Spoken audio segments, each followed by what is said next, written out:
L'anglais de Centrale est passé. Voilà, c'était une synthèse en 500 mots, plus ou moins 10%. Donc on a 4 documents. On doit les résumer en 500 mots et généralement, c'est des documents qui s'opposent ou qui se complètent, permettant de faire une synthèse avec différentes parties. Par exemple, quand A, euh, les bons côtés de qui est abordé dans les documents et partie B, les mauvais côtés de ce qui est abordé dans les documents. Et souvent, en conclusion, j'aime bien faire aborder les solutions pour éviter les problèmes, justement. Maintenant, les 4 documents, là, le problème, c'est que ils parlaient tous un peu de la même chose. À l'X, on avait eu l'intelligence artificielle. À CMP, on a eu l'intelligence artificielle. Et donc, j'ai eu peur qu'on retombe sur l'intelligence artificielle. J'ai eu très peur en plus parce que quand elle m'a donné ma copie, j'ai vu que le quatrième document, elle l'a donné, la copie est retournée. Donc je n'ai vu que le dernier document, juste le titre. Et j'ai vu que ça parlait de l'intelligence artificielle. Donc j'ai eu très peur. Mais finalement, c'était pas là-dessus spécifiquement. Ça parlait des technologies en général.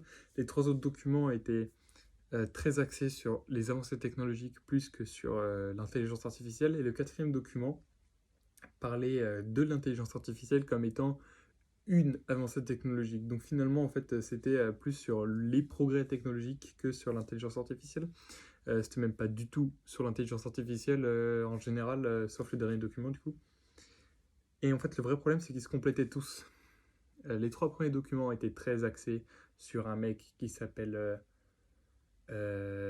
Huxley, qui était un contemporain de Orwell, et qui, comme Orwell, a parlé des technologies dans ses livres.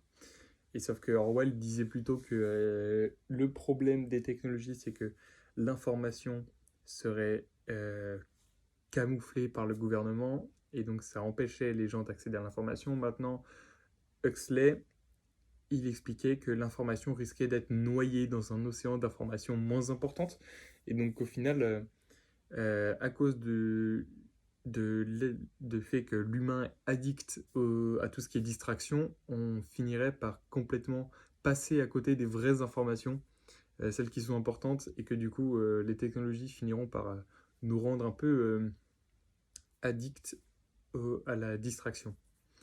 Et donc, il était pas bête, hein, le frérot, il a dit ça il y a 90 piges, et aujourd'hui, tout le monde a TikTok. Donc, en vrai, c'était pas mal intéressant, j'ai trouvé. Le premier document, c'était un cartoon qui montrait un mec complètement addict à son ordinateur avec un gars qui avait un sac à dos où il y avait écrit algorithme en énorme. Il se reposait sur un texte avec écrit AI. Il était plugué à l'ordinateur. Il était très riche, il fumait le cigare et tout. Et il avait l'air de contrôler l'ordinateur alors que l'autre mec, celui qui regardait l'ordinateur, avait l'air complètement drogué. Et il était en tenue de prisonnier. L'idée était très claire, hein, derrière le dessin. C'était facile à interpréter, j'ai trouvé plein de choses à dire dessus.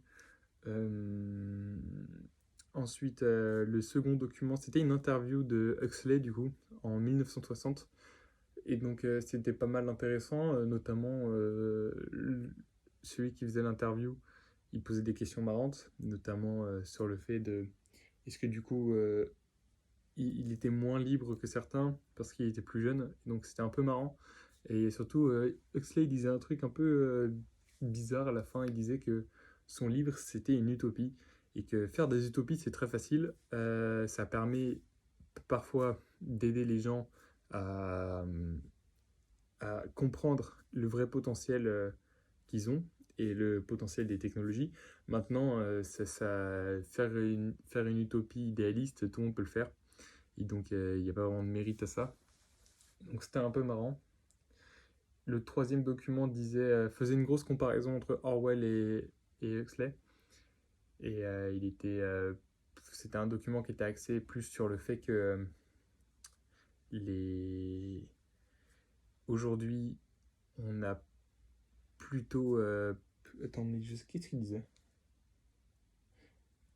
Oui, en gros, il disait que finalement... Non, mais non, non. Ça, c'est le 4. Je crois que le 3 disait que finalement, aujourd'hui, c'est qu'une nouvelle étape et que tout ce qui est les anciennes grosses étapes technologiques, ça a été l'écriture phonétique en Égypte antique, qui a permis d'éviter que les temples et les palais aient le monopole de l'information. Et ensuite, la seconde grosse invention, ça a été euh, l'imprimerie, évidemment. Et qu'aujourd'hui, du coup, on passe dans une nouvelle ère de l'information. Et cette nouvelle ère, c'est une ère où on risque de perdre l'information parce qu'elle est noyée.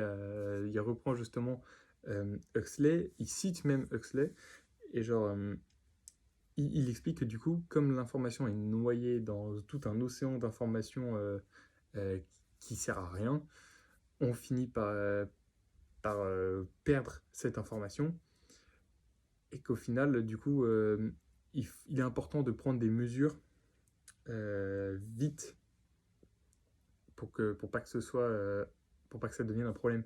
Et que lui, il n'a pas de solution pour le moment, mais il pense qu'il faut diagnostiquer le problème pour qu'on puisse mieux le comprendre. Et le dernier document, du coup, c'était un article de The Economist qui était un peu bizarre. Il était sur l'intelligence artificielle et il expliquait que ouais, aujourd'hui, on a pris des mesures pour éviter qu'il y ait trop de problèmes avec l'intelligence artificielle, notamment la fameuse pause dans les progrès sur l'intelligence artificielle signés par Elon Musk, etc. Mais maintenant, la plupart des mesures qu'on prend sont parfois too much, notamment il parle de surréaction.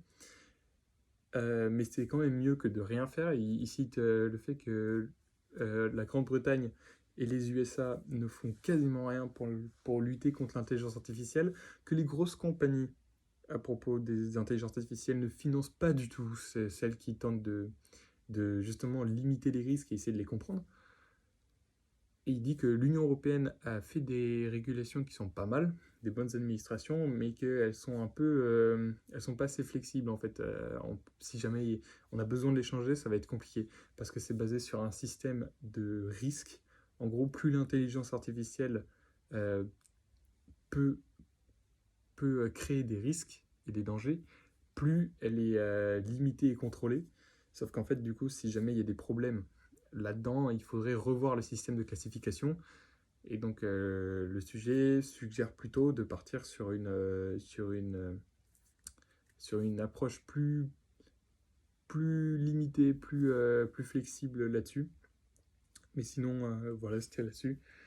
Et il disait que ceux qui disaient que il appelle ça les techno-optimistes, ceux qui disent que finalement il n'y a pas vraiment de risque avec l'intelligence artificielle, ce sont des gros malades et qui sont dangereux. Euh, voilà, donc c'était là-dessus. Donc le problème des documents, c'est qu'ils se complètent tous. Enfin, ils disent tous la même chose. Et donc, je savais pas trop quoi dire. J'ai fait une première partie sur les menaces contre l'humanité, une seconde sur le fait que c'est une menace entre les gens parce que ça rend les gens inégaux. Il y en a qui deviennent beaucoup plus puissants que d'autres, notamment les patrons des grosses compagnies de technologie. Euh, voilà, donc moi j'étais content là-dessus. Et après, ma troisième partie, j'ai fait sur est-ce qu'il y a des solutions parce que les trois documents disent pas qu'il y a des solutions. Les trois premiers, le premier, il y a un coffre derrière le monsieur.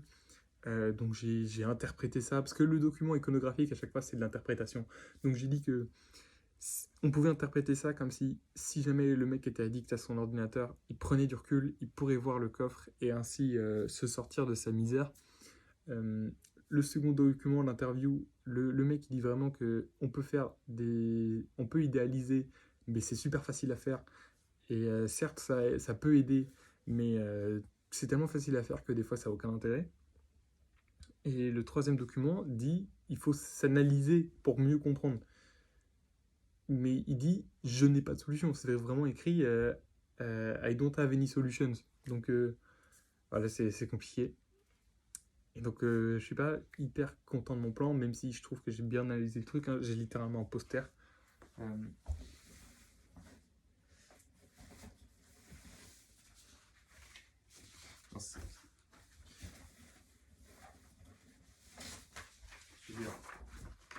ça, c'est mon analyse des documents. Donc, c'est les idées que j'ai trouvées dedans. C'est littéralement un poster. Je peux l'afficher sur mon mur si j'en ai envie.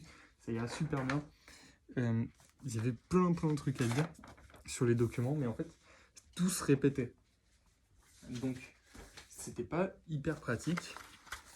Et certes, je suis plutôt content de ce que j'ai fait, mais ça m'a pris pas mal de temps. Je pensais finir plutôt rapidement parce que d'habitude, les synthèses de centrale, c'est pas le plus long. Comparé à XENS, c'est loin d'être aussi long. Donc, je pensais m'en sortir bien. Et au final, j'ai dû nécessiter les 4 heures. Je suis resté les 4 heures et j'ai écrit pendant les 4 heures. J'en avais besoin. Et jusqu'à la fin, je suis content parce que mon nombre de mots c'était très limité, hein. Fallait faire 500 plus ou moins 10%. Et quand je compte à la fin, je recompte 2 fois parce que je trouvais ça fou. J'avais 551. Et du coup, j'étais embêté. Et donc j'ai supprimé une phrase que je trouvais qui ne servait pas à grand chose dans mon texte. Et je suis arrivé à 546 après correction. Et donc je suis content, mais vraiment, j'ai écrit le nombre de mots, il était 17h59. J'avais besoin des 4 heures. Donc voilà, c'est juste ça. Et donc je suis content de ce que j'ai fait. Du coup, je pense que j'ai été efficace, hein. Si j'ai eu besoin des 4 heures, ça veut dire que j'ai bien réfléchi à mon plan et à mes idées. Donc là-dessus, je suis satisfait. Et maintenant, on espère que ça va passer, hein. J'ai jamais des bonnes notes aux synthèses, on espère que ça va bien passer cette fois. Et demain, du coup, c'est maths. Enfin, j'ai révisé les maths ce week-end parce que je pensais que c'était ce matin. Donc là, c'est bon, je connais tout mon cours de maths, je connais mes développements en série entière cette fois. Et donc, ça va bien passer, je pense. Et on prie pour qu'il y ait de l'algèbre linéaire, s'il vous plaît. J'aime bien l'algèbre linéaire.